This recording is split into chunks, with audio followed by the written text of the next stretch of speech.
is Trump racist?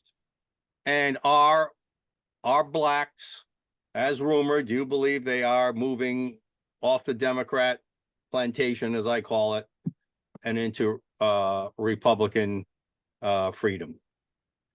Trump was not racist until he won the Republican nomination in 2016. He was on Fresh Prince of Bel-Air, all the black shows.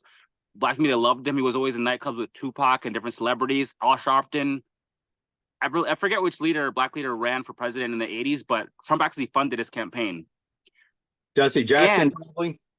Yes, and also his ex-girlfriend, a lot of people don't know this, was one of his ex-girlfriends is actually black, one of the ones before Melania, one of the big ones that he was almost going to marry. So he is, and also his daughter is now Jewish. When she married Jared Kushner, Judaism is transferred to the woman, not the man. Right. So when she married Jared Kushner, he had to convert. And Trump, during it was North Carolina or South Carolina, the riots, they took him out of context. He said that there were good people on both sides. Charlottesville, but he did condemn in real time the white supremacists. Yes, he did. Yes, he did. So exactly. So he was never racist, and also he won lots of awards with Muhammad Ali for helping the black community in the early 90s. So the second part of your question, what was it again?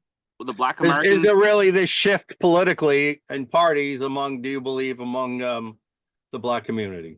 I'm going to get heat for doing this, and I always do. There is, specifically for black American men. Even Steve Bannon says this.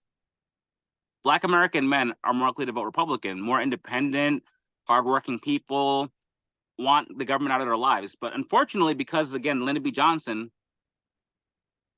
a lot of black women are still, stuck on the government. They're basically in bondage to the government welfare system. So they're not more likely to. They're still the bedrock of the Democratic Party. I'm not saying this.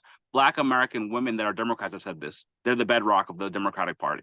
No, and that's a theory that we as conservatives kick around, that when you become, when anybody, we talk about everybody, the government is constantly seeking to make more and more groups or people within those groups dependent on government, so that they tend to vote for those who advocate for more big government stuff. So yeah, that makes perfect sense to me.